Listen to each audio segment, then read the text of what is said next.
So, good afternoon and welcome everyone. Thank you for joining us for today's webinar. My name is Dr. Amit Borse and I'm a Senior Product Manager with IVA, a division of MCure Pharmaceuticals Limited, a pioneer in the field of gynecology and IVF. We at MCure are on a mission to nurture and support 28 days with Programming 28.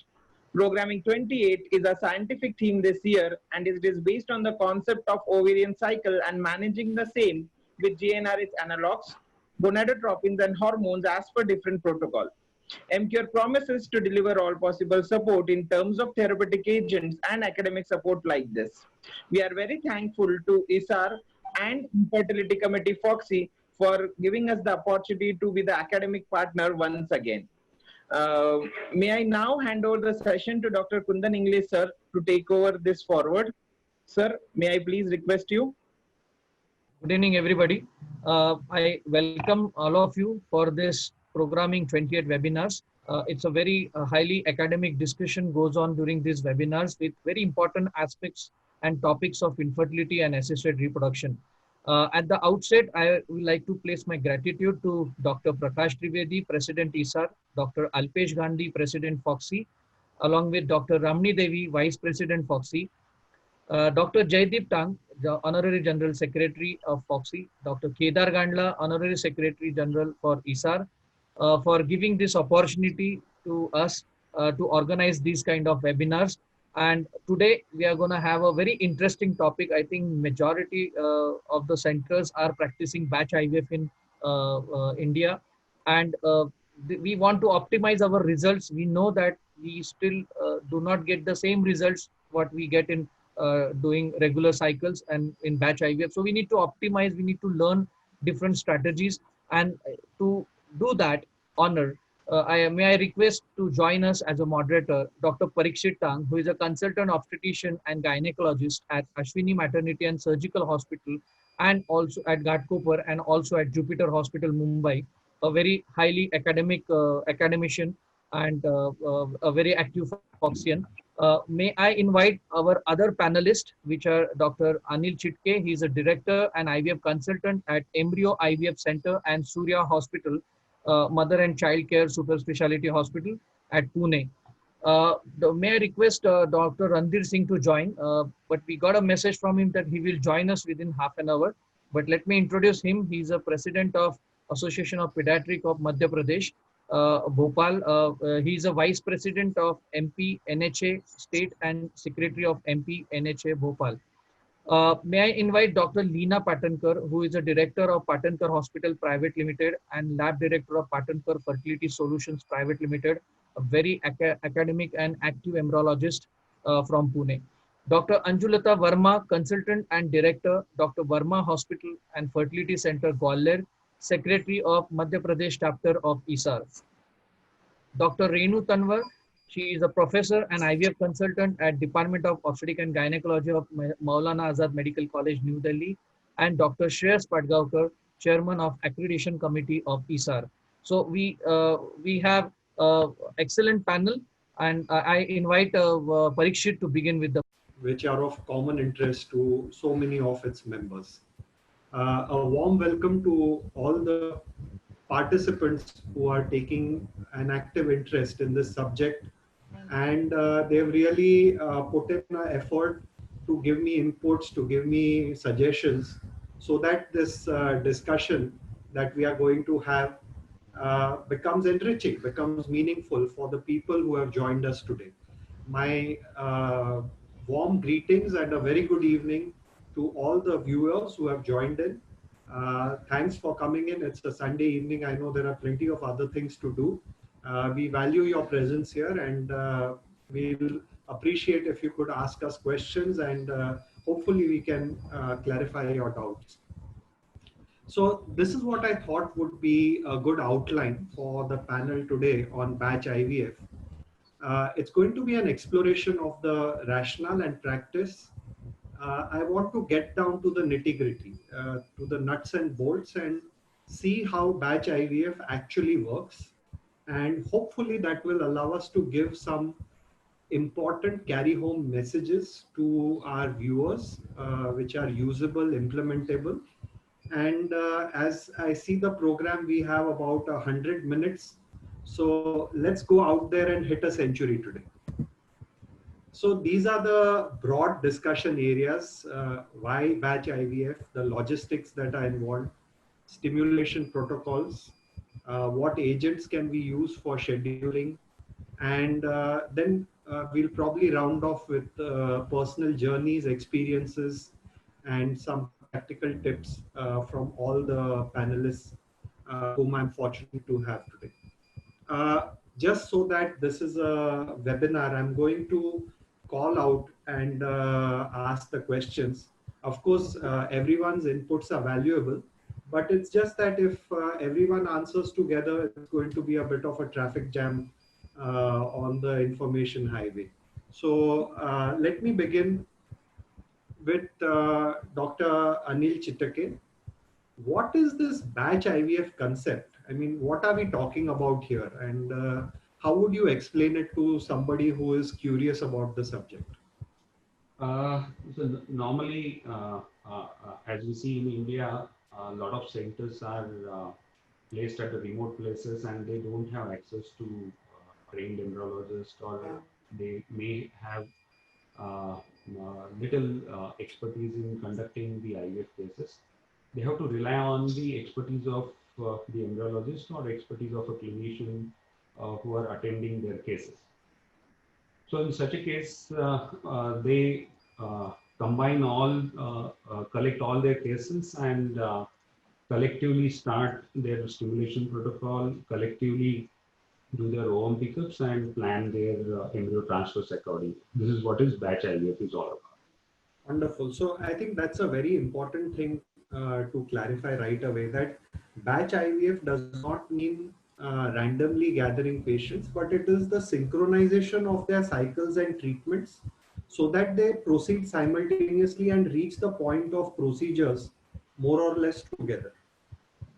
That's what the whole concept is about, and what we want to explore is how we can do this in the most physiological way that it's possible.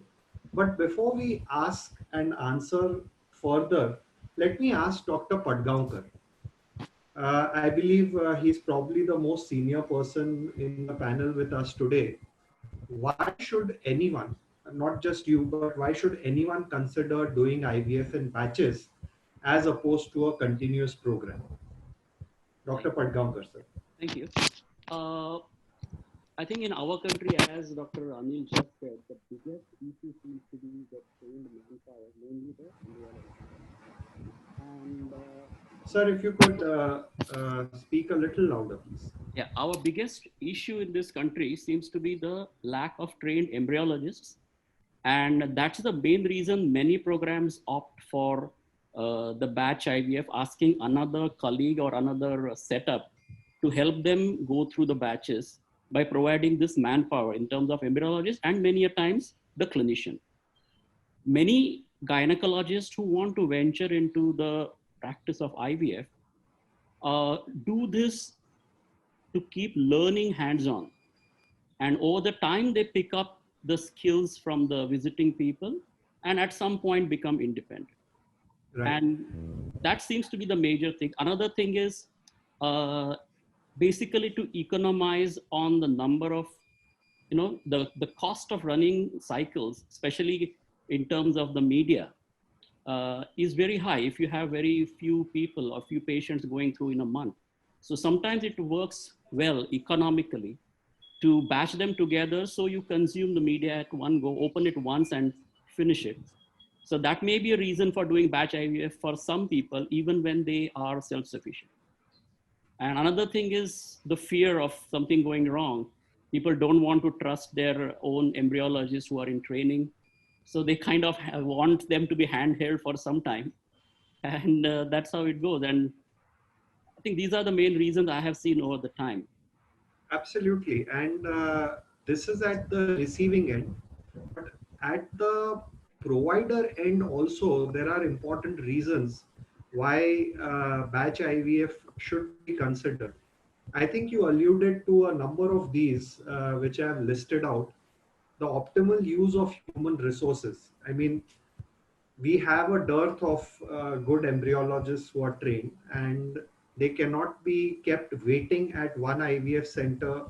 If there's going to be 1 or 2 cases every day, it makes much more sense to pool up whatever 20 cases or something like that, and then the more efficient usage of their skills and abilities can be brought out. There are economies of scale in terms of media usage, ordering material even. It becomes a focused activity, and there's better organization for the clinic, for the personnel, and for the patient. What's your opinion on this aspect, Dr. Verma? Let me bring you in over here. Detecting problem areas for corrective action. Do you think this would be easier with a batch program, or do you think it's easier to do this when you're doing a continuous program? I think it is better to, if we are running any lab, if we are running our lab day-to-day basis, it's Yes. good to daily cleaning and all the machines are working in proper manner.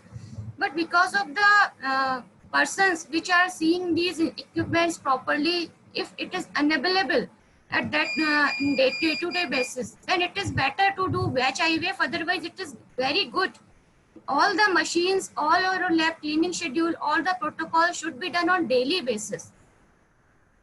Right. So, yeah, of course. I mean, that would be the ideal thing to do, but due to certain limitations, certain pros and cons, we do batches. And one thing what I have noticed is that, the batch becomes like a small cohort.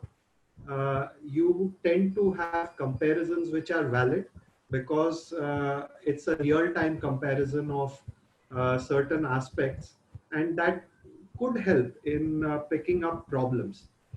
Personally, for Jaideep and me, when we started our journey of going to various centers, it just made sense to do batches because otherwise it would be almost impossible to arrange not only the batches but even our own lives. So as Dr. Patgaonkar was saying, that there are demands at the supply side and there are requirements from the provider side why we need batches.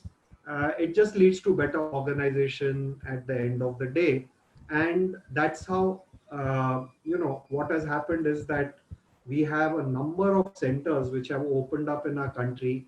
The important thing is that a huge number of them are doing a small number of cases. I mean, a vast majority, I would say nearly 60-70% are doing less than 100 cycles probably. Of course, one always hears that odd center, which started last year and suddenly they've done 1,000 cases and all. Of course, we take it with with a pinch of salt, but that's not how most IVF journeys go. I mean, career journeys begin with, a small number, and then you keep accumulating organically and growing. And then you reach a point where you're sustainable in order to do a continuous program or even think about doing a continuous program. So most centers, especially in the beginning of their, of the lab getting started, are not going to have too many cases to do. So what we are having at the moment in India is an abundance of gynecologists, and I'm sure this is going to come as music to Dr. Patankar's ears, that we have a dearth of skilled embryologists. We just don't have the type of skills developed in embryology that we have in gynecology. And this mismatch is a very important contributor as to why we need to consider doing batch IVF. But I'm sure, there's always a flip side to every story. So let me ask Dr. Tanwar, who's a professor, and Dr. Tanwar, what problems, can be anticipated, or what can occur, what can go wrong with the batch IVF concept? What problems should one anticipate or keep in mind when one intends to start this way? The problem, Dr. Parishad, with this batch IVF is that you're doing it in batches, and it is not a regular basis. So maybe the one who's looking after that IVF center is just a general gynecologist who's not aware of all the details of the working of the conditions of the lab and all these things. And the visiting infertility specialist just comes for some time. Even the in-house, there's no in-house embryologist at time. Even the embryologist comes on a freelancing kind of way, and then things may be not be so, the lab conditions may not be so good, the whole cycle may have some problems, the contamination could be there and the whole batch suffers. So these are some of the things that have to be taken care. Even the inventory, everything has to be done in a very organized and coordinated way in a batch IVF. Even the inventory dealing with media, the consumables, the drugs, and everything has to be taken in the right amount, the number of patients who are coming, the right amount of media which has to be, so everything has to be accurate for this. So whenever the infertility specialist comes, he knows that, yeah, these things will be there for me in time, and if he doesn't find all this, then things can go wrong. So that is the problem with batch IVF. And even these patients are not screened at times by the infertility specialist. They are screened by times by the general gynecologist. And even that can lead to problems with the trigger cycle, giving trigger to the cycles, and all that problems are there with these batch IVF. Yes, wonderful. I think it's important to keep a balance. I mean, as long as we understand that every approach, every way of doing, of practicing assisted reproduction, there are going to be some ups, some downs. And if we are aware of what problems can occur, we could potentially look at, trying to avoid those problems, circumventing them, or even trying to solve them at that point in the batch. So as Dr. Tanwar said very correctly, there's always the risk of what I call a single event malfunction. So as you pointed out, Dr. Tanwar, if there is contamination, then that whole group of 20 patients or 15 patients who are going to be treated in those 2 or 3 days are going to suffer. Whereas if you have a continuous program, you detect that there is contamination, you can do something for the rest of the patients. So that kind of single event malfunction can occur. And of course, if there is travel involved, if your embryologist or gynecologist is coming from another city, then coordination is important. You need a very, very minute planning. I mean, it's not even minute. I would say you need micro planning to ensure that things are set. When you reach there, there shouldn't be surprises. There should not be surprises on both sides. I mean, the patient should be prepared as to what to expect. The doctor whose center it is should know what can the visiting specialists do. And of course, we know that, all the carefully laid out plans that man makes, God can dispose them off in just a jiffy. So, there are plenty of places where things can go wrong. And this is a concept which has to be accepted as a potential sore area for batch IVF. So let's move to the infrastructure, what one should have, what one needs to keep in place for batch IVF. Dr. Chittake, I believe you do travel to a number of centers, and let me come to you with this question. What's your ideal batch like? I mean, how big or small should it be? Does size matter? How do you address this? The batch size should depend on the potential of the center, how many cases they can handle. It starts from the number of beds they have in their setup, wherein they can manage the home pickup patients on the same day, because patients are going to be hospitalized, they will be discharged. So based on the number of beds, they have to decide, and based on the equipments what they have, basically the heart of the IVF is incubator. So how many incubators they have and how many patients accordingly they can accommodate in the batch. If they have adequate number of incubators, now adequate means based on the potential of the center.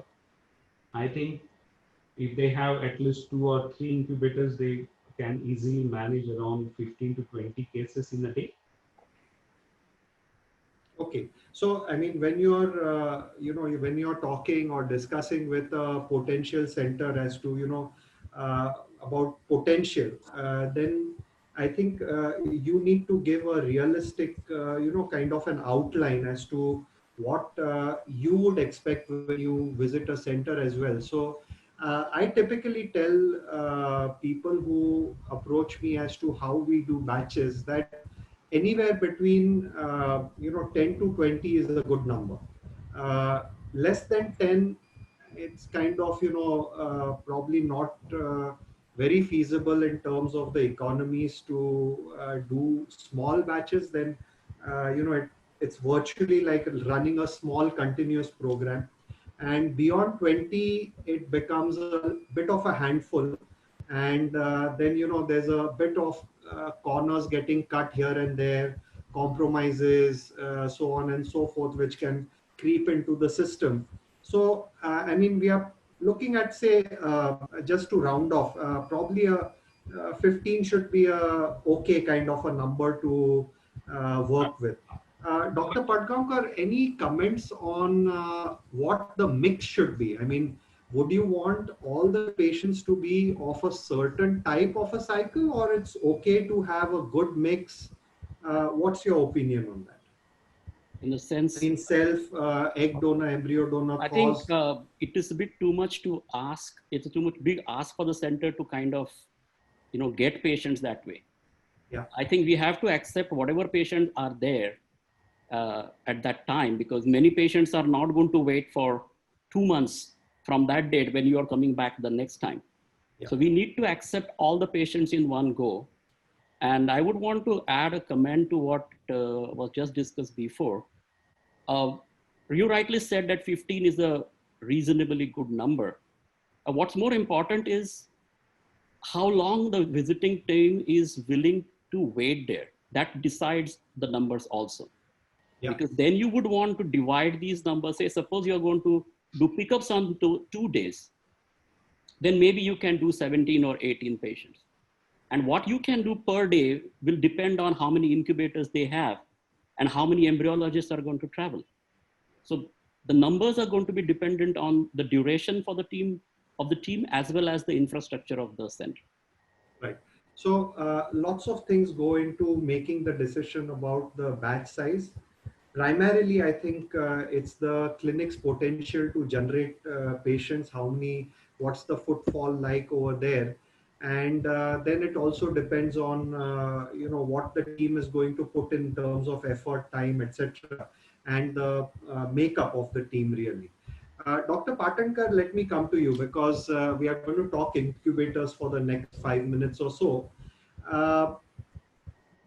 The incubators, we all accept that's the heart of the lab. Any difference in the preference, whether a center is doing batch IVF or they're doing ongoing programs? Do you think it matters what type of incubators they should invest in, or they're all the same? It doesn't matter much. No, it matters how many number of incubators are there, depending upon the number of patients and also the type of incubators. So I don't think there is any difference in the preference in the batch IVF or compared to ongoing programs. Why? Because certain ongoing programs, let's consider first ongoing programs. If there are 3 to 4 pickups, and if you have limited number of incubators, then that incubator is going to be used daily. So the embryos which are cultured in that incubators are going to expose to the disturbed environment, which may affect their growth potential. Okay, so it is always necessary that you keep in the mind that the number of incubators and the number of patients you are doing. So in the batch, if you are doing collectively all the patients, then for 7 to 8 cases, maybe 1 working incubator and 1 culture incubator is mandatory. So regarding the incubator, it is very important that you should have working incubator separately more and the culture incubator, because in working incubator go the culture media and the prepared dishes, and then the culture incubators, they are undisturbed. Especially as Dr. Shreyas said, when we are doing more number of cases, when the batch lasts for, when the OM pickups last for 2 days or maybe 2.5 days, then that makes more sense, because then the number of incubators would increase. Like I would say that for 25 to 30 cases, I would prefer 2 working incubators and 2 culture incubators. So then the benchtop incubators are preferred than the box incubators, because we have seen that they give good cleavage rate and good results. So, and so should be there then. So it is like, it is not the batch or the ongoing programs. We are doing this since about 18 years, but the results are, we are maintaining same in, because at our centers, we are doing ongoing program and we are giving support for the batch IVFs. In our centers, I would like to add that in the ongoing programs, we can always consider doing batch in the donor recipient cycles, because that adds to the advantage. If we do not get, enough eggs for from a single donor, then we always have backups for donors. So that so in the ongoing programs, in the we do the donor recipient cycles always in batch, because then we can get extra eggs also for freezing. Yeah, So that's an that is how. excellent advantage that batch IVF offers. Yeah. Yeah, and also now we are getting so many NRIs. So if you plan a batch, and if some centers are getting NRIs, like in Punjab, there are so many NRIs. Punjab, they're staying in Canada, so they can plan like the next 6 months. They have their own plans, like November, December, Jan. There will be full batches of NRIs only. So that way, then we can shuffle and shift the other patients or adjust the other patients in that way. So batch IVF helps in these 2 aspects also, in my opinion. Or Great. I think that those are wonderful points that you put forward. And, there's a social aspect to medicine, every field of medicine. And here it's coming out in terms of, migration patterns. So the way people travel, plan their holidays, etc., also influences. Conference calendars like that. Yes, absolutely. Now, of course, all that is put to rest for the rest of this year. But next year we might get back to our old ways and old habits, isn't it? Hopefully so. Let me stay with the aspect of incubators, Dr. Patankar, and you already answered how many incubators, so we'll skip that one. And let me come to the next one. We are always worried about how the incubator will behave when the batch is there. And what would you advise the center in terms of a protocol for preparing incubators to avoid unpleasant surprises? Would you advise the center to just keep the incubator on through and through, don't switch it off? Or if they have a 30-day gap, a 40-day gap, then switch it off 1 week before, do a contracon and switch it on? What should they do? What's your opinion on this? So as you rightly said, it depends upon the frequency of the cycles they are doing. Yeah. So if the cycles are less than 30 days, then it is okay that if then you can keep the incubator on, but you can switch off the CO2. There's no need of CO2, so you can just not waste your CO2, but keep the incubator on. But always remember that you have to remove water, because otherwise there should not be fungus the growth. And if there is benchtop incubator, then also you can switch it off.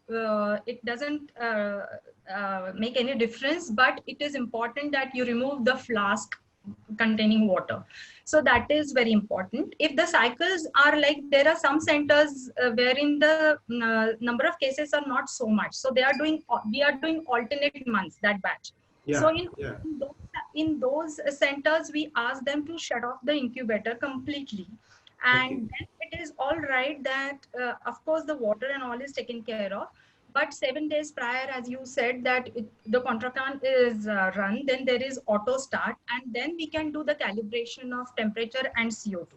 Once the calibration is done, and this is very important, I would like to add that, as Dr. Tanwar said, that in-house embryologist is must. You have to, when you start the center, maybe you can, catch hold of a person and you train him or her gradually, so that he or she knows the importance of maintaining the lab environment and equipment. Slowly they learn. And then on the telephonically also we can manage all these things. And then once the CO2 and temperature are checked, then we do the sperm survival test. That will be the sign that we will be confirmed that the incubator is ready for the culture, and then only the incubators can be used. Fantastic. So I think a lot depends in terms of preparing the incubators as to the frequency of the cycles and how often a batch is going to be done. If it's a short interval, just keep it on. If it's a very long interval, you might as well switch it off and then do the protocol so that you avoid unpleasant surprises.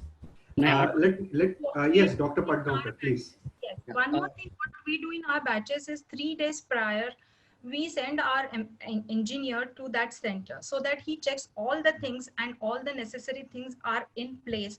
Yeah. And there is something wrong, then that can be, that is known well in advance and things can be taken care of. Also Right. important in incubator are the cylinders, CO2 cylinders. We must check, the in-house embryologist must check that depending upon the number of cases, he has enough CO2 cylinders and the pressure gauges are working well. Dr. Patgaonkar was coming in, and I'm sure as a QA QC person, you've got inputs on this. Yeah, I was just about to say what just Dr. Leena just said, Okay. but I advise our centers to do this at least 7 to 10 days before and run the thing. It may or may not be possible every time for an engineer to visit. Yeah. So most of our centers have the QA devices in-house. Right. I always recommend them to have their own carbon dioxide analyzers and thermometers. And the resident embryologist is trained by our people to measure all these things beforehand. And the Okay. reason why I say run it for a longer time is many problems such as leaking gas cylinders, leaking pressure gauges become apparent over some time rather than if you just start a day before. And if something goes wrong, there is some time for the engineer to be sent and rectify that particular issue. And what we do is when we go, our embryologists go there 1 day before the actual cases, and they will also carry our own analyzers with them, which we are using on a daily basis. Yeah. And which we check against certified gases in our lab. So we know that they work well. Yeah. Okay. So I think the important principle is, say 3 to 7 days before the batch is actually going to start, you've got to ensure that the incubators are working well. You've got to check the parameters, make sure that they are in the acceptable range, and then get going with the further process. Dr. Verma, let me come to you with the next question. And that's to do with lab cleaning. If you're going to a center once in 30 days, 40 days, which is typically what batch IVF would look like, what would you advise them as to how the lab should be cleaned on a day-to-day basis and just before the batch is going to be done? Ideally, lab should be cleaned day-to-day basis, but when the batch IVF is going to organize, at least 3 days prior, 3 to 5 days prior, lab should be cleaned properly with all the tiles, floor, and then all the benchmarks should be cleaned with either preparation of OOSAFE. And then the incubator should be cleaned and decontamination should be done at least 2 to 3 days prior to starting of the batch IVF. But ideally, in-house embryologist or lab technician, lab personnel should do cleaning daily basis. It's good. But if there is lab is closed for 20-25 days and only open at the time of batch, then cleaning should be done at least 5 to 6 days prior. Okay, so if you could elaborate a little bit more in terms of the material for daily cleaning versus the cleaning that you talked about a little before the batch, please. Daily cleaning can be done with either distilled water or simple sterile water. But before starting of batch, all the benchmarks, all the floor tiles should be cleaned with OOSAFE material. Nowadays, alcohol-free ingredients are used. Initially, we are using 70% ethyl alcohol, but now it is said that this is toxic. So nowadays, the more safe ingredient should be used. Right. So the problem with the 70% alcohol, do you think it's related to the contamination or the generation of VOCs? Yes, it is generation of VOC. Alcohol generate more VOC, which is detrimental to gametes. Perfect, perfect. So I think that's an important message in terms of keeping the lab case ready, as I would say, and the daily cleaning which goes on should be on a regular basis. And then, of course, when the batch is going to happen, maybe a week to 5 days before, a more detailed cleaning can be done of all the surfaces with whatever material the clinic thinks fit. A number of people still continue using 70% alcohol. And of course, USAFE is emerging as a reasonable alternative in terms of safety, but has to be balanced against the price. Dr. Tanwar, as a clinician, there are certain things that you want in place, when you get into the operation theater. And what are the important aspects of preparing the OT for batch IVF in terms of equipment, material, personnel? Could you please talk about this? Regarding the OT, I think so that has to be sterilized completely. That has to be clean. Regarding, you have to have setups, standby for things so that during the pickup, you don't have any problems, like for the suction pump, whether you have a standby or not. Regarding the site, the site picking up needles and all that, that should be in spare part. You should also have a syringe and NLM syringe ready for all these things. And the incubator should all be having the proper temperature, the pH, everything should be maintained. And even the laminar flow should be maintaining its temperature. All the heating blocks should be maintaining their temperature. So all that has to be seen that it is absolutely functioning very well. The anesthetic trolley should be ready. There should be no problems with that. So all things have to be taken care by the infertility specialist, because the anesthetist will also come on the last day. So you should know that everything is working in the right condition before going for the pickup or the batch IVF. Absolutely. I mean, it's... Can I add, Parikshan? Yes, of course, Dr. Patel. Yeah. There's always an issue as a clinician, we are so finicky about sterilizing our theaters. And then we always feel quite helpless that we don't have much when it comes to your IVF theaters and IVF lab. And USAFE, things like USAFE is all right when you're trying to, clean your bench tops and laminar floors. But what about the floors? What about the walls of the lab? Yeah. I think a good alternative today is a combination of hydrogen peroxide and silver. And these agents are very safe in IVF labs. And we use them to wipe our floors as a disinfectant. It does not leave any residue behind. And in fact, now in the Corona days, I think we are going to have this issue much more than before, that we are worried about how you're going to disinfect your theaters once you do one case. What about the safety of the next patient, which is going to come in in a short time? Right. So cleaning in between cases also is an issue that we need to consider. Yes. So I think there's a variety of opinions which is forming over here. Dr. Chitike also wants to come in with something. It's better to have a checklist in the OT and in the lab. Even you can have a log about the cleaning. If you're doing a everyday cleaning, better to have a log which is maintained. And the checklist about the disposables, media, it should be there in your OT and the lab, which will help you at the end whether you have everything in place. Yeah, I think I think we've kind of covered almost all the aspects in terms of preparing amongst all the panelists. There has to be a cleaning protocol, the use of checklists, equipment checks, mock runs, spares, instrument sets, linen. Sometimes, in the monsoons in Mumbai, that becomes a problem because things don't dry, and you've got to have disposable linen at hand. Don't forget to book the anesthetist, because he's the last guy who's going to come like 5 minutes before the pickup if you're lucky, And please have a cordial relationship with your nearest clinic, because if your suction pump breaks down, that's the guy who's going to rescue you. You know, he's the one who you'll run to get the suction pump. So he may be your competitor, but he's also your closest friend. Dr. Patankar wanted to say something.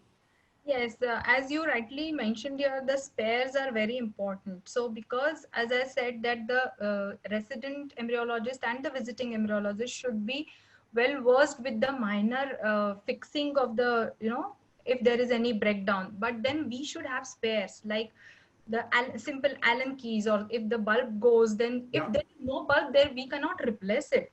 So Yeah, that's very, very important. And when we set the lab, these are the, as Anil said, that these are the checklists we always give them, that these things should be ready. Because there was one center when we had to do the scanning under the torch of the mobile.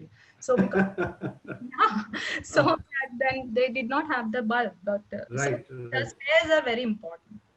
Right, perfect. So let's go to another area which you can address for us, Dr. Patankar. Can one experienced, good, skilled embryologist take care of the lab during the batch? It again depends upon the number of patients they have. Yeah, say it's a batch of 15 or something, 12, Yeah, 15 patients. one skilled and experienced embryologist can take care of 15 ovum pickups, and I think injection of 100 oocytes. That Okay, is. so So, your and benchmarks are seem to be quite hard. I'm not telling you the real figures.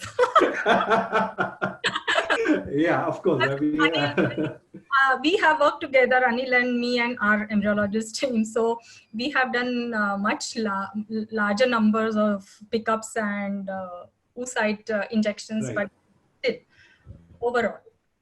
So Dr. Leena, you have to be really organized, the labeling card, everything That has is to be very seen. much Such a important. hectic So kind of thing, yes, very, very minute planning is needed, very, very to the core and to the That's what we- minutest level, because then because it's one thing goes wrong and the whole batch is spoiled. So it's only that is are Absolutely. planning it very nicely and manual, then it can be done. But yes, it can be done. I am telling you from the experience. Right. So I think the take home is that it's possible to do it. Always But better that if you have number of patients more than you have assistant embryologist, because then the scanning can be done and the denudations can be done. yeah, I think that's where you're going to answer the next question for me. What should the resident embryologist take care of before you arrive? Okay.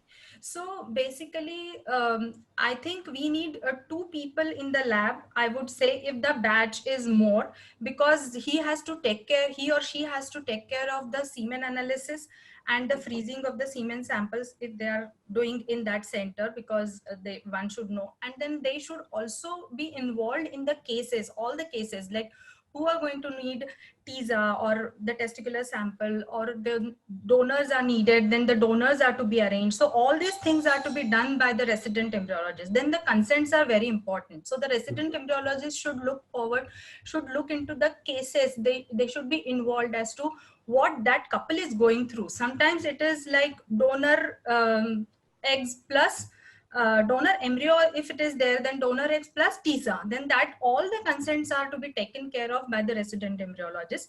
Then he or she should look for the number, depending upon the number of cases, the culture media to be ordered. Then only that much amount of culture media, or if the freezing is needed, then the freezing media. So depending upon the need of that batch, it is to be ordered. Then of course the care of the incubators and all. Sometimes eventually we can ask them to do the plate preparation. So before the visiting embryologist arrive, we have the strategy that our embryologist reaches a day before, so the media and all, they can be allocated and kept inside the incubator to be gassed, and so that they reach the temperature adequate, optimum temperature, and then the plate preparation is to be done. So these, or maybe you can start with the labeling of the dishes, and slowly he can pick up the things and then Yeah, there's an important aspect of learning on the job. and gradually they can be inducted into the system so that That is what, there is a self-sufficiency which grows into that center. because then eventually if the number of cases increase, then we don't have to carry another embryologist. The Yes. in-house embryologist or the resident embryologist can help in doing things. But of Perfect. course, if he or she is not capable, then we do have two embryologists who go to the center. So I think it's a case by case kind of situation depending on what's available, who's available, and we kind of make the decision based on that. Dr. Chitake wanted to say something and then we'll go to the next question. A few additional points which we would expect the resident embryologist should be doing is they should have a separate cryocan dedicated for the batch wherein they store well labeled semen sample. Otherwise, on the day of pickup, and if the samples are stored in the regular cans, they keep on searching. And if it is labeled properly, they can find it easily, and the job of the visiting embryologist becomes very easy. Okay, that's a valuable extra point which can be done. The resident embryologist should, it is very important that he maintains the nitrogen, liquid nitrogen levels of the cryocans. Yeah, of course. I mean, that's mandatory, and even for continuous programs, one would expect that they would do that as well. So yes, let's come to the clinical side of things. We've talked about infrastructure. We've talked about a little bit of preparation. We've talked about the embryology which goes into batch IVF. Let's look at stimulation protocols. And my question to Dr. Chitake is, does the stimulation protocol depend on, whether this patient is in a batch IVF or in a continuous cycle? Does it matter at all? What's your opinion on this? Nowadays, if you look at, most of us have shifted over to antagonist protocol. Very few cases we are continuing using the agonist protocol. As far as the batch IVF is concerned, the preparation starts much more earlier, maybe a month or two before. You have to categorize your patient based on their responses, based on their hormonal profile, whether they are poor responders or normal responders or good responders or PCOs. Based on that, you can decide the protocol. But nowadays, instead of using agonist protocol, antagonist protocol is widely used. So whether you are doing it in a batch IVF or whether you are doing a continuous cycle. Dr. Padgaonkar, Dr. Verma, Dr. Tanwar, your inputs, what do you think? I mean, are we in the era of the antagonists, or are you still running long protocols? I run a mix of. A mix. Okay, so roughly 50-50, sir? Yeah. Okay, Dr. Verma? I also use both protocol and antagonist and agonist protocol depending upon the case scenario. Okay, and Dr. Tanwar, what about you? What's your preference? What's the flavor of the season nowadays? Oops, Dr. Tanwar seems to have left. I think Dr. Tanwar is not in a place, so if we can check her back later. Sorry. No, Okay, Dr. okay, she's come back. Yeah, yeah. She's come back. Sorry, I'll just repeat that question for you. Yeah. I just wanted to know what's the trend at your center in terms of the usual stimulation protocol. Is it long, or is it the antagonist which has kind of taken over practice now? We are doing majority of antagonist protocol. Okay, okay. Earlier we were doing an agonist, but now we have completely stopped that. It depends, one or two cases, depending if we want to think for that particular case, maybe. But otherwise, nearly 80-90% we are doing only antagonist protocols. And we have a regular program. We are not going to batch IVF. Right, right. So it seems like, the antagonist protocol is getting into the more popular kind of stream, and the users of the long protocol are getting fewer and fewer. Of course, there are merits, demerits of each approach, and this is hardly the platform where that aspect is going to be discussed. But I just wanted to bring out the important consideration that whether you're doing a batch IVF or a continuous cycles, the type of protocol does not change. I mean, for a particular patient, whatever you think is the best thing to do is probably the way to go forward. It's just that the antagonist protocol lends itself so beautifully to batch IVF that it becomes a lot more convenient. Again, I'm not going into agonist or antagonist in great detail, but we know now that it has a degree of safety which gets built in because you have the potential of avoiding OHSS. And that's what our standard protocol looks like today. You have a scan, stimulate, day 5, day 6 antagonist, monitor. When you see the follicles are ready, you go ahead with the trigger and do the over pickup. But in order to achieve that point, we need agents which are going to allow us to schedule these stimulation cycles. Dr. Verma, what's your take? What agents are available and what have you used? Basically, I am not doing batch IVF in most of the time. I am doing routine IVF batches. Okay. But initially, when I am starting my practice, I did batch IVF and usually do scheduling of my cycle by oral contraceptive pill. Okay, so OC pills seem to be your agent of choice. Dr. Chittake, your opinion, you're probably the one who does more batch IVF in this panel. What are the ones that you've used and what's your choice? There are multiple ways to for the scheduling cycle in a batch IVF. The most widely used is the OC pills, followed by only estrogen cycle, then only progesterone cycle, or you can use an agonist in few select cases. But now, to which patient you should be giving oral contraceptive pills, to which patient you will be using only estrogen or progesterone, it depends on the category of the patient. As I earlier said, you divide your patients into 4 groups, mainly PCO group, good responders, normal responders, and the poor responders. In first 2 categories where you see PCOs or a good responder, probably I would prefer using oral contraceptive pills over a period for scheduling because it gives you a good control of the hormones. And in normal responders and the poor responders, probably I would prefer more of the estrogen pre-treatment. Okay. One more category wherein you can, those are not PCO, but anovulatory patients like hypogonadism, you can use only progesterone pre-treatment and then start to schedule the cycle and then start the stimulation. Perfect. So we've got a number of agents what are possible, but I think across the board, probably the most popular one is the oral contraceptive pill. And Dr. Padgaonkar, if you could give us a little bit of insight into how oral contraceptive pills should be used for scheduling, the type, duration, and so on.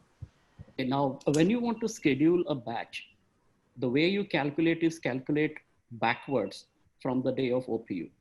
So day 0 is your OPU. So day -2 is going to be your HCG. Yeah. If you think that you're going to stimulation is average 10 days, you go back that way. Then from this point, it depends on whether you are using an antagonist or agonist.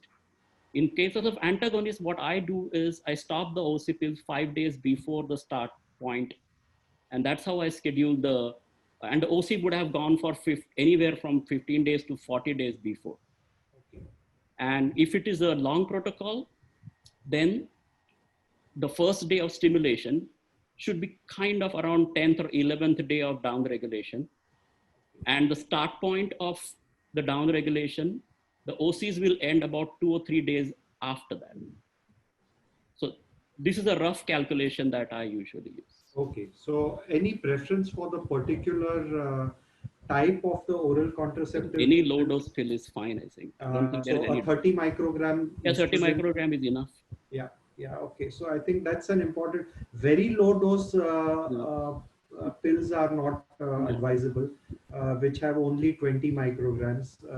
I prefer the 30 microgram ones. 30. Yeah. Dr. Chitke, you want to say something about the pill usage?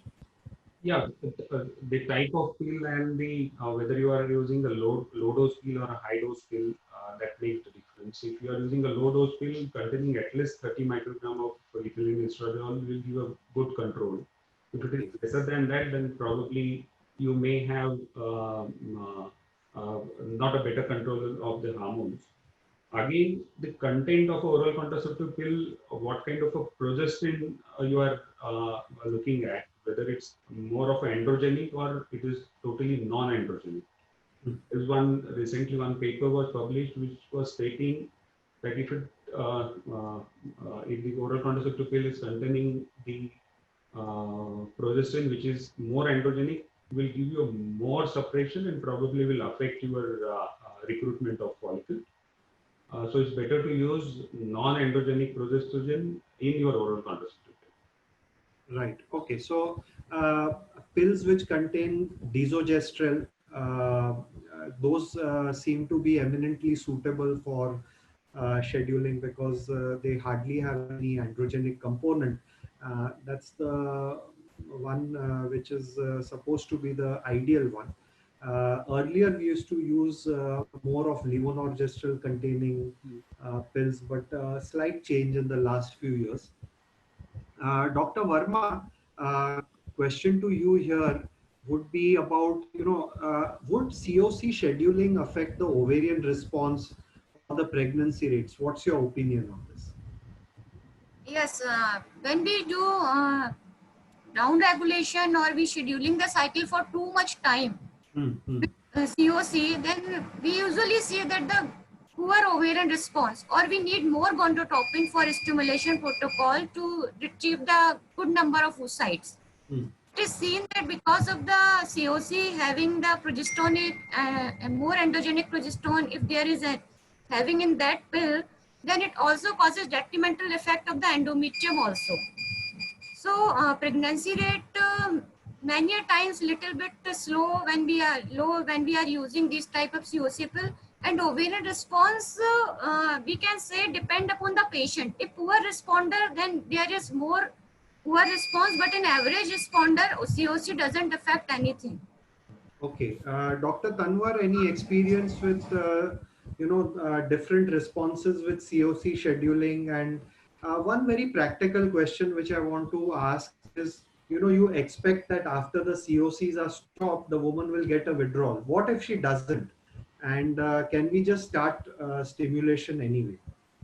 So first, I would like to answer the first part. Yes, I think so when you want to give OC pills, it is always better to give for 14 to 16 days. That is much better effect rather than giving for maybe around 40 days, or prolonged suppression is not advocated. Secondly, regarding it should not be given continuously, where some people tend to give it for continuous 3 months. They have just started the pickup but could not be done again. So that has also been seen that it has a negative effect. So even continuous for 3 months, that should not be an ideal thing. Only for 14 to 16 days is the best thing. And regarding the OC pills, at times people don't have a withdrawal. That usually happens. The first thing is that you have to rule out the pregnancy. Because maybe she has missed the pill or something like that, or maybe that earlier period which she thought that it was the period, maybe it was just scanty and we just did not do any ultrasound and she started taking OC pills. Yeah. So that has to be done. First, you have to do a urine pregnancy test. And secondly, then you can do an ultrasound and see what is the endometrial thickening. How does the ovaries look like? Is it completely suppressed or not? So maybe we can just start also, and depending upon the E2 and progesterone levels, you can also get it done. Okay. So these are things we can look for when she does not have a withdrawal. Dr. Padgaonkar, please. See, sometime back, oral contraceptive usage in antagonist cycle was criticized in literature. Yeah. And somebody went back, I think in 2017, a review came in Human Reproduction Update, which closely looked at these criticism. And what came out of that study was the most important thing was the way the antagonist was handled. Yeah. The oral contraceptive pills disadvantage was seen when the antagonist was used in a flexible manner. Yes. Moment they shifted to a fixed protocol, all that disadvantage vanished. Yeah. And I think that's a very important thing for us to remember, rather than just reading a paper's title that OC pills are bad for antagonist cycle. It's not so. Right. Absolutely. So Can I'm just going to. Can I just add one thing, Dr. Parikh? Yes, Dr. Tanya. Regarding this study, regarding what Dr. is saying, that the study was done, that was a meta-analysis where they had included 6 randomized controlled trial, and then it had come into. I'm just going to show that trial. Yeah. And then they thought this meta-analysis was because the difference was that they had given the OC pills for a longer time. And then they decided that maybe it is given for a shorter time, the results might be better. Right. So And that's, another subject which was just brought up about the endometrial receptivity.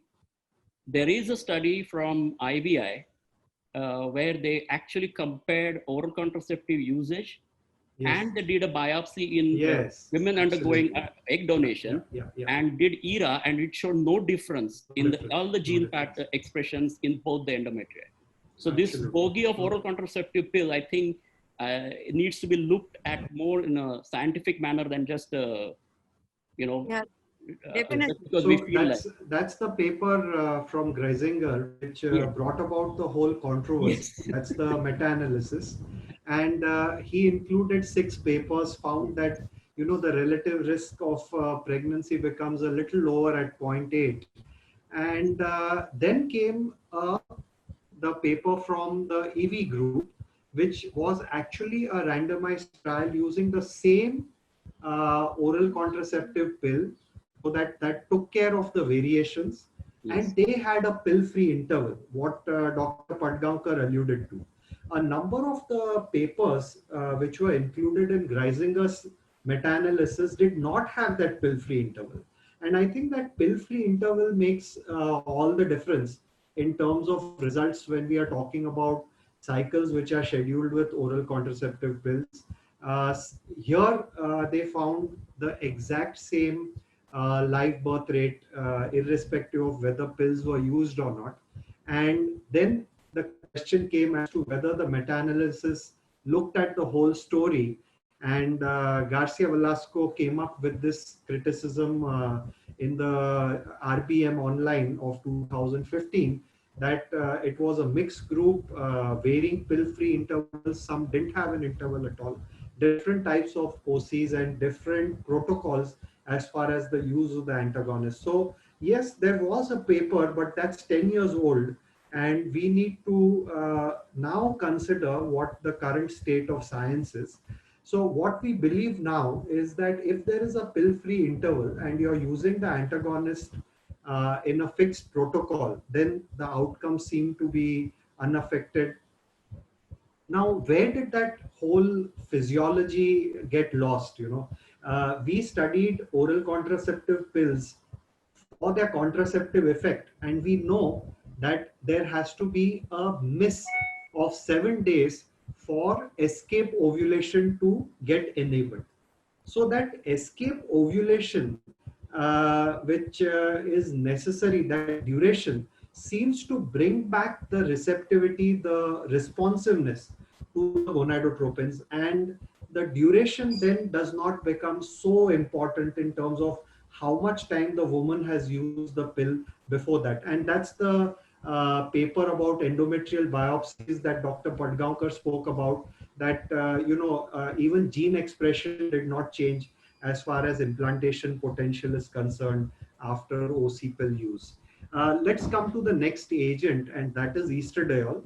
Dr. Chitake, if you could just outline, how the estradiol can be used for scheduling and when you would prefer that. You did mention that for normoresponders and low responders, this would be your method of choice.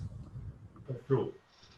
See, estradiol in the dose of like 2 milligram twice a day, starting in the late luteal phase for at least 5 to 10 days. This is the normal norm.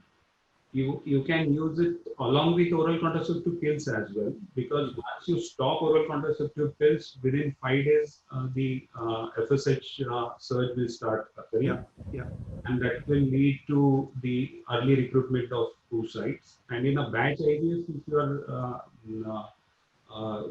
if you want to do a batch IVF, it's better to put them on a only estrogen cycle, or in combination with the oral contraceptive pills. Start with this 2 milligram BD dose, starting from in the late luteal phase, and continue it till you want to start the stimulation. Okay. So there should not be a gap between the stoppage of estradiol and the start of stimulation. 1 day gap is sufficient enough, or even you can start immediately. Absolutely. So this is a significant point of difference between using the oral contraceptive pills and using estradiol. Estradiol, there should not be any gap. And with oral contraceptive pills, there has to be a pill-free interval so that the endometrium can bounce back in terms of its implantation potential.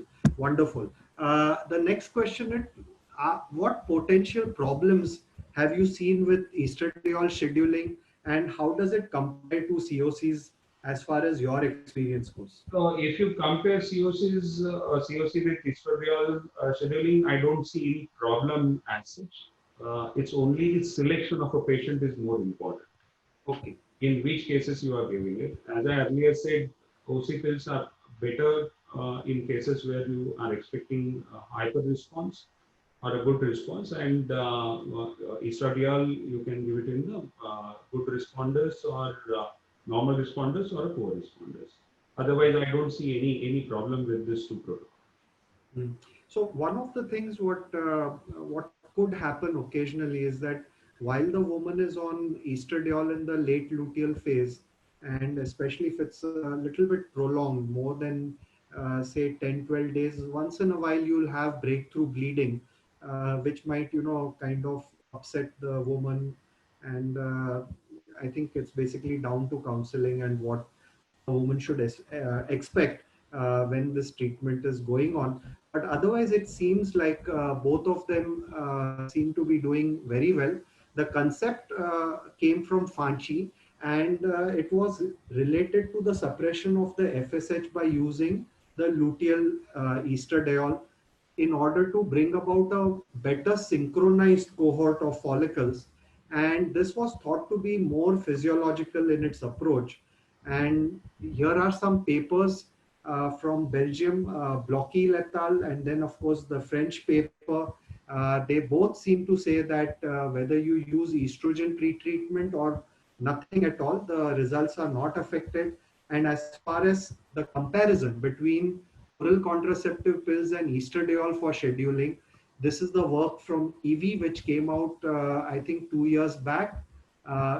This is an older one, 2013, which shows that oral contraceptives and estradiol are equally good as far as pre-treatment is concerned. So we've got these two excellent tools that we have for scheduling cycles when we are talking about batch IVF. And then we'll come to something which is not that commonly used, and that's the antagonist. How should we use this? Dr. Patgaonkar, any experience with this? And I don't use antagonist for scheduling, and especially for batches, it becomes too expensive for most. Too expensive. I agree completely with you. Any of the panelists with experience on this? No. No. Okay, Dr. Chitake wants to add something. Normally, antagonist is not used for the scheduling, but if any patient who is not in your list for the batch and she lands up in your clinic and you can take her up for the batch, and she has already got her menses the day when she has come, and your batch starts in another couple of days. Yeah. Such a cases, of course, you can put them on antagonist for 3 days and start the stimulation. Perfect. But one has to remember, if the antagonist is given more than 3 to 4 days, probably the dose requirement will go up. Of the gonadotropin. Gonadotropin. Right? Absolutely. I think, this is a bit of one of those, just occasional opportunistically arrived patients, who seem to, if you want to fit them into the particular batch, then antagonist is one more tool in your armamentarium, which you can keep in mind. Now, this is the study which Blocky again has put forth in terms of antagonist use. As you mentioned that the duration of using the antagonist should be 4 days or less. And if we do that, then again, no difference in terms of the dose, the duration of stimulation, and neither does it affect the ongoing pregnancy rates by a very big margin. So that's what we have in terms of the entire gamut, of batch IVF. We looked at the beginning at the rationale, the pros and cons, the preparations. We looked at different protocols, scheduling, and I think now we are going to round off with some interesting experiences and personal journeys.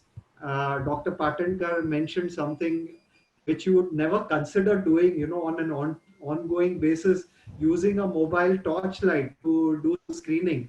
But those are the things which will always stay in people's minds.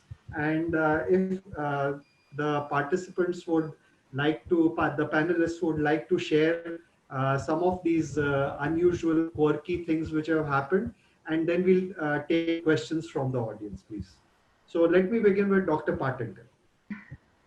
Okay, so there are quite a few experiences and interesting stories which keep on happening, even if we are very much thorough in vigilance and planning and all. So, we in doing batch IVF, what is most important thing is, though the workload is most or more, there should not be any shortcut, because you should avoid the mixing of gametes or the transfer of the wrong embryos. This particularly happens during in Punjab, because the names are same. Like one patient, Manpreet is wife, Harpreet is husband, and after 2-3 patients, Harpreet is wife and Manpreet is husband. Yeah, it is a common practice, and so yeah, it happens. It happens. So you have to speak aloud, call the name aloud, and it happens. It happened once, wherein one patient was taken on the table, and then we called out the name to the embryologist that we have taken, okay, so and so. Mm-hmm. But then her bladder was not full. So instead of doing the filling the bladder, we asked her to go, because we had many patients to do the embryo transfer. And then she went off, but that was not communicated in the lab. Oh. So that could have been a major blunder. So communication is very, very important. And then because I do embryology, and that time I was doing the embryo transfer. So I went in the lab and then checked what was going on, and then they were not informed. So you have to be very, very alert all the time, and all the team, whosoever is working, the in-house and the visiting people, should be very communicative. Right. And so there has to be a very open channel of communication and transparency and witnessing. I mean, yes, that's the buzzword today. Either electronic or human, there has to be witnessing. RI witnessing. Perfect. Dr. Chitke, any tips? One funny incidents where probably Dr. Leena would remember that we had gone to one center. She was handling the embryology part, and I was as a clinician. We had gone. A day before we reached, early morning we started a pickup. I finished first pickup, and Leena came out and said there are no oocytes. So we are wondering what happened. We then said probably this one case it might have happened. Let's start another one. We started, but we decided we'll just do one ovary and then stop. We checked before starting, we checked everything, pressure in the aspiration pump. We did the pickup. Again, there was no retrieval at all. Then we got the papers. We learned it by our mistake, of course. When we checked the papers, the SCG was given just 24 hours. Okay. So we had to stop that batch and then again come back in the night and start the pickup study. Perfect. So these are the communication gaps which can happen with batch IVF, especially in the early days of center starting up. These things can happen. I would like to point it out that when we are doing batches, we always ask the centers to send the stimulation or the protocol, so that we do the monitoring. We know if there is any change to be done in the dosage, or if there is any trigger which is to be changed, agonist trigger or dual trigger or whatever it is. So it is always written in the writing format. I think that just makes things Yes. easier and clearer for everyone to follow. Dr. Patgaonkar, your experiences. I have experienced almost everything. Right? I have experiences, of course, bulbs blowing, Yeah. carbon dioxide pipe bursting, and me to evacuate all my embryologists out so they don't die of due to poisoning.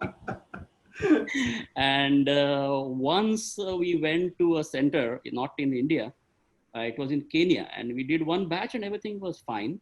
The next time we went, I never thought that Kenya can be cold. Okay. And they did not provide for the heating. And on the first day, we just couldn't, on the day before, we couldn't get a single heated stage to the right temperature. Once we went, Wow. until they installed emergency heaters in the lab, nothing worked. Right. So it took So- a day to solve that issue. Yeah, so these are the vagaries that can happen with batch IVF. Dr. Randhir Singh has joined us now.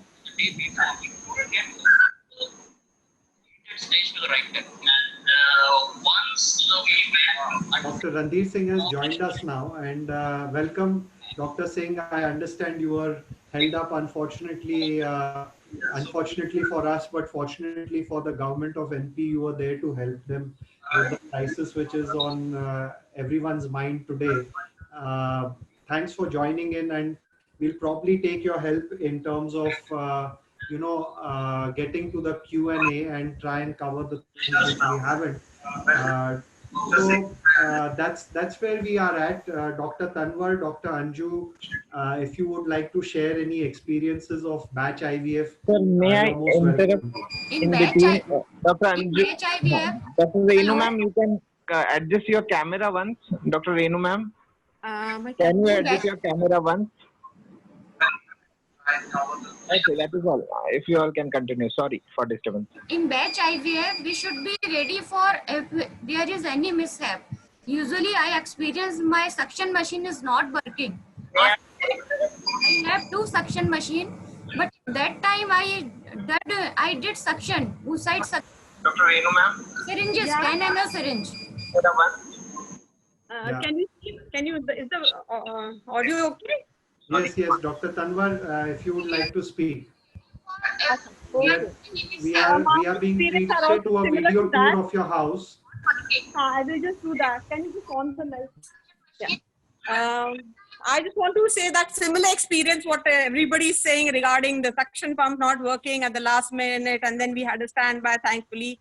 All these kind of things, and regarding the HCG injections, the patients don't take at times, and then you start retrieving, and then you find there's no oocyte, and then you don't know what to do. You have to just stop it, and then go and talk outside to the husband whether she had really taken it in timely or not. So all these things, similar experiences.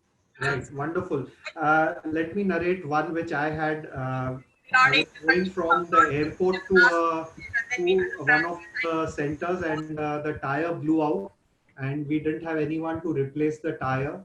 So, I reached about 3 hours late for an home pickup, and my heart was in my mouth, whether we are going to get oocytes or not. But I think it was just my lucky day, and, things went well. So I must place on record my thanks to the panelists. They've been wonderful in terms of all the suggestions that they've given with their answers, which have been really based on evidence as well as their personal experiences. Thanks for enriching this wonderful gathering. My thanks to the office bearers, the president, Dr. Trivedi, Dr. Gandhi of the two organizations. And if it's okay, then I'll stop sharing my screen now, and then we can take the question and answers, and I can moderate the things going forward. So let me begin with the chat, which I have. Well, the first few questions are just about the audio volume. I hope that got sorted out. Great. Okay. So Dr. Malhotra asks, how can we use estradiol for pre-treatment? Hopefully we've answered that. Late luteal phase, and then 10 to 15 days of estradiol. And one very common problem which people have in their minds is about the duration of oral contraceptive pill use in scheduling. Dr. Singh, let me ask you this. Do you have any opinion on, how long a woman can be on oral contraceptive pills? Or there's no such limit, or is there a minimum? One very common problem which people have in their mind about the, I think there's a feedback. Somebody's kept the Facebook feed on. If that can be muted, please. Do you have any opinion on, how long? It is from Dr. Randir Kumar Singh's computer, I think.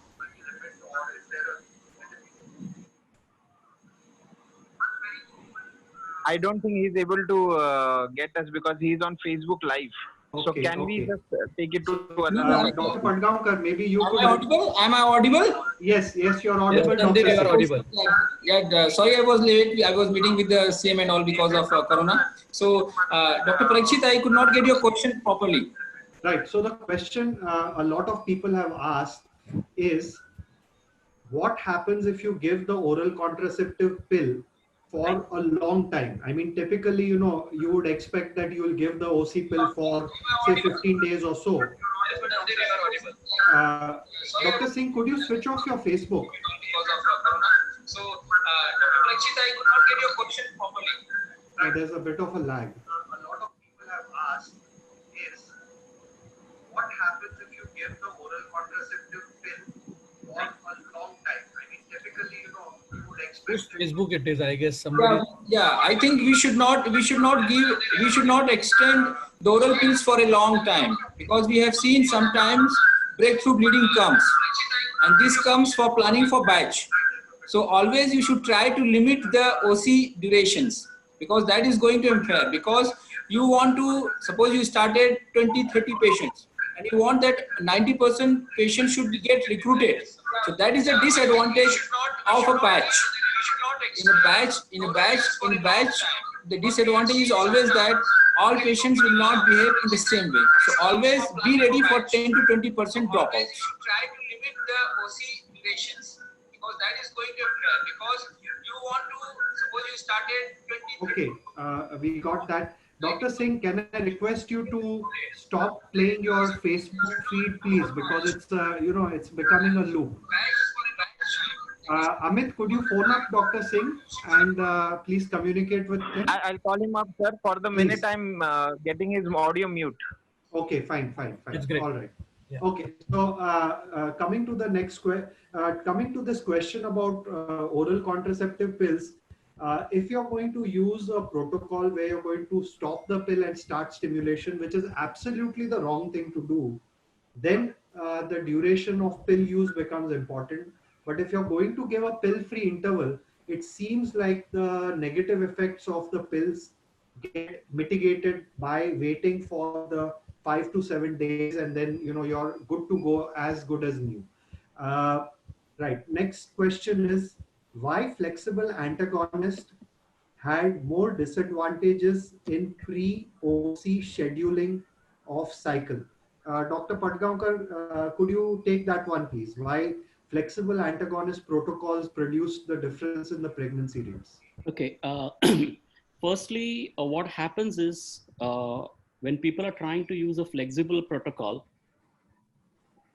there are errors operator to operator while measuring the follicular diameter. Then the diameters keep changing even in this 12 hours duration. Somebody will measure the follicle in the morning, review it in the evening, and give the antagonist in the evening. While doing all of these, what happens is many a times a tiny premature surge or tiny elevation of LH followed by progesterone will start coming in. And that will not have an effect on, it will not give rise to premature ovulation, but it will bring about disturbances in the endometrial receptivity. And that's the reason why early on, when the antagonist was even introduced, it was heavily criticized for having a poor pregnancy rate vis-a-vis long protocols. And many people, what they experienced in personal communications was they had very poor outcome in the fresh cycle, but the frozen cycles did quite fine with the same embryos. So it seems that if you miss the right time of starting antagonist by being very flexible, you will risk disturbing your endometrial receptivity. And that's has been now proved by meta-analysis, which I think was published in 2017 in Human Reproduction Update by Lambach, and which took into account about 50 randomized trials to analyze. And if you look at those charts in that paper, it's very clear that the worst affected are the pre-treatment and flexible protocol, whereas OC pre-treatment with a fixed protocol is as good as a long protocol. And I'm mentioning this because we are talking about a batch, and that's why OCs come into the picture. I think it's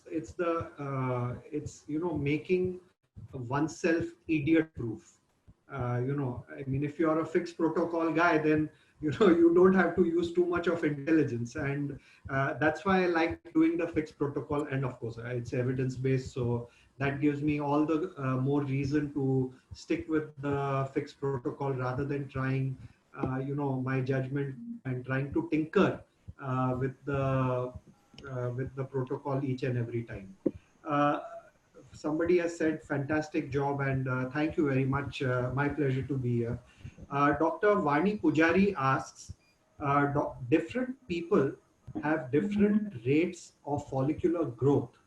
How do you manage in batch IVF? Dr. Chitke, if you could take that, please.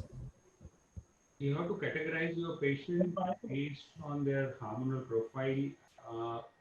If you are expecting a poor response, probably she will need more days of stimulation.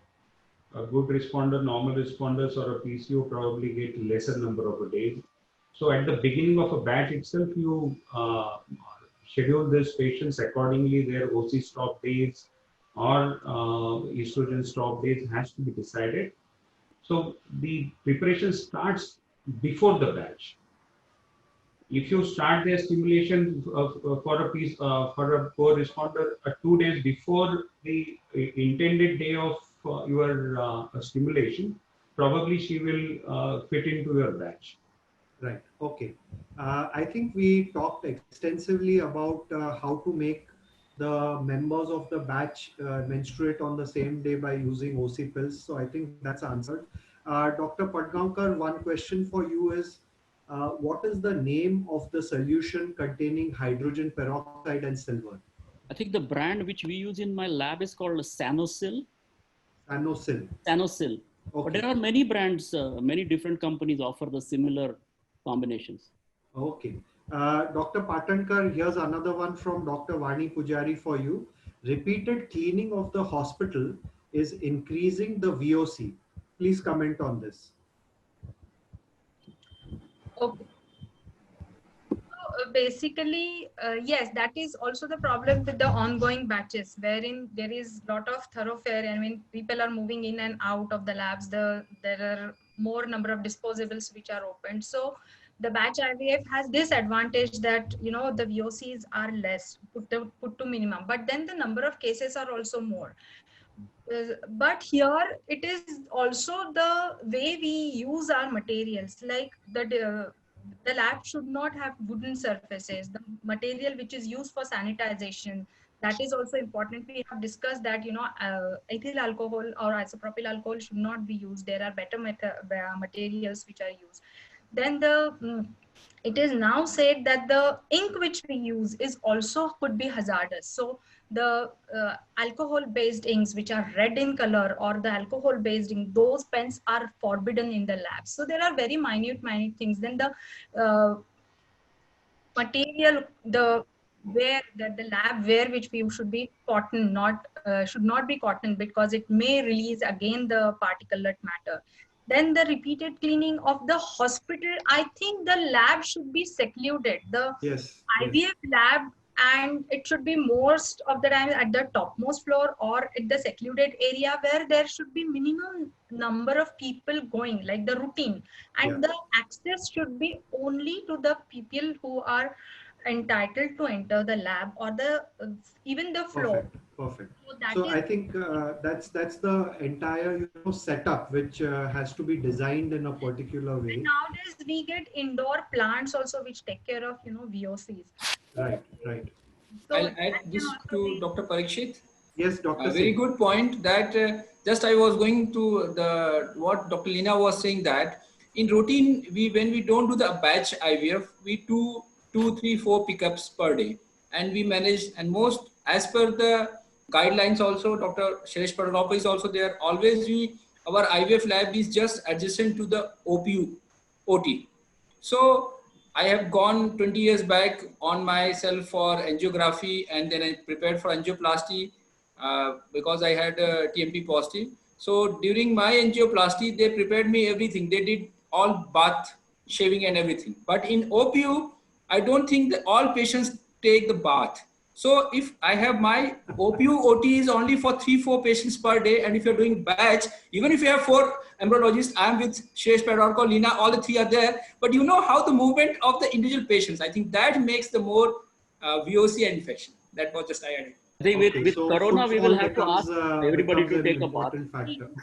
When during the working hours, it is important that we use the distilled water, and at the end of the day, we can use USAFE and all. The cleaning of the surfaces. So that is also important. And So we one, can, sorry, I'm sorry, Dr. we Patel. can go more advanced. Nowadays, there is a concept of pre-embryo lab, wherein there is a lamp flow in a small room, and it is suggested that all the disposables which are to be used the next day, they are kept in the lamp flow. That will reduce the VOCs to be taken inside the lab. Okay, so more and more sophistication, segmentation coming in. I think we spoke about Contracon and box type incubators. Dr. Sandesh Sankhe, just to repeat what Dr. Patankar had said, that if it's a long gap, then you would switch off the incubator and then switch it on again, and then you've got to do a Contracon. Manisha asks, how does batch IVF stand in today's times in view of the Corona pandemic and social distancing? Dr. Verma, if you want to take that, please. Nowadays, in the era of Corona, we can do batch IVF, but with limited number. I can say 5 to 6 patients per day. There must be a gap between the 2 patients, proper cleaning after 1 patient doing ovum pickup, all the lab surfaces, tables should be cleaned. And then after next patient should be taken. Whenever we are afraid of the Corona epidemic. Yeah, I think that's a good point. 2 people have asked about the fixed protocol and the day on which the antagonist should be added. Well, it's the day 6. Yes, Dr. Padgaonkar. Yeah, about the Corona thing, I think one of the very important change inside the laboratory is going to be that from now we will allocate 1 person to a particular microscope for an embryologist. So if somebody is going to do ICSI, then that person will not, if you have 2 people, then that 1 person will look at the stereo microscope and the other will only look at the inverted scope. So you don't need to, there is a less chance of transmission of the virus if somebody is a carrier. Super. When you're actually working. And of course, we will have to start putting shields at the OPUs, face shields at the time of transfer, OPUs. Everything is going to change. Yeah. My point is that, Dr. Anju, are you, because you are in my state in Gwalior, are you allowed to do the PCR test before all the OPU, because it's a major, you're giving anesthesia? It is not necessary, I think, but according to government, if we are doing any elective surgery or any elective procedure, it is ideal to do Corona test. Because why? Because my friend in Gujarat, Ahmedabad, Dr. Shresh, they have started the IVF and they are doing PCR on day 1 when they start the stimulation, and after 2 weeks on the day of before OPU, again they are doing testing, and then they are modifying their plan. It is ideal recommendation by government. So what I am saying, if we are charging 1 lakh, we should charge at 10,000 to that, because TB-PCR, the PCR cost now, 3 days back, I'll share my personal thing. We have not started our IVF batches, just we are managing our IVF pregnancies. Many a times false positive result also there. False positive. Okay, I think result we need also to there. come back to batch IVF, please. Yeah, so batch IVF, what I'm saying, yeah, batch IVF, I'm saying, those cities like Mumbai and Delhi and all, as per the history, because I was in meeting now, if the patient is giving a history that anybody relative is coming from a red zone, you should do it. I think that is important. Okay. To save our, see, we are not worried about much of the patients, but we should save, because we have got only 3-4 embryologists working, our anesthetist. So any thing in OPU or managing the batch IVF, because batch IVF, Dr. Parikshit, if you're doing single 1 or 2 pickups, the chances of transmission is very less. But if you're doing a batch IVF, I think even if one patient suspicion carries, you're going to have giving the chances of infection, cross infection to everybody. And finally, I'm telling you, the government or district collector is not going to help you if you catch up in that. So batch IVF in this corona is a great debatable talk, and you have to take special precautions. I think Shreesh Padgaonkar will give advice. I think every state government is giving different directives. So I think you look at your state and then decide what you want to. Yeah, I think we have to tailor it according to what is locally available. Let me come back to the non-corona part of the discussion. What happens, Dr. Chittake? I think you addressed this in the panel discussion. What happens if the withdrawal bleed is not there after oral contraceptive pills? Is that okay? Can we start stimulation? You can start the stimulation. Okay, I think that's a loud and clear message which needed to go out. Even if you feel a breakthrough bleeding in between, also you can continue your stimulation and even plan for a transfer if the endometrium looks low. Okay, so you might land up with a situation where you might do a freeze-all if you feel that the endometrium is not satisfactory. And that's about it. There's one question come up just now. The duration of estradiol withdrawal and starting of gonadotropins in scheduling batch IVF, does cover testing have to mandatory doses in egg donor patients? I think probably it talks about is COVID testing mandatory in egg donor patients. So I'll put that in 2 parts. One is the duration between estradiol stopping and starting your gonadotropin. I think Dr. Chittake did mention that there shouldn't be a gap, or at the most a day. And COVID testing is, it's just a complete nightmare as far as regulations and local authorities is concerned. I think it's going to vary from place to place. So I'm going to purposely leave that out of the discussion at the moment. We didn't talk about the luteal phase in batch IVF because I believe, it really doesn't matter much whether you're doing continuous cycles or batch. And that brings us to the very happy conclusion of today's panel discussion. My pleasure to hand things over back to Kundan to wrap up the rest of the session. Thank you very much. Thank you so much, Dr. Parikshit, for moderating it so well before he closes off the session. I must thank you for moderating it so well. My pleasure. My pleasure. Thank you very much. So great. Thank you, Parikshit, for that excellent moderation. I think it was very much up to the point and what was required from this panel.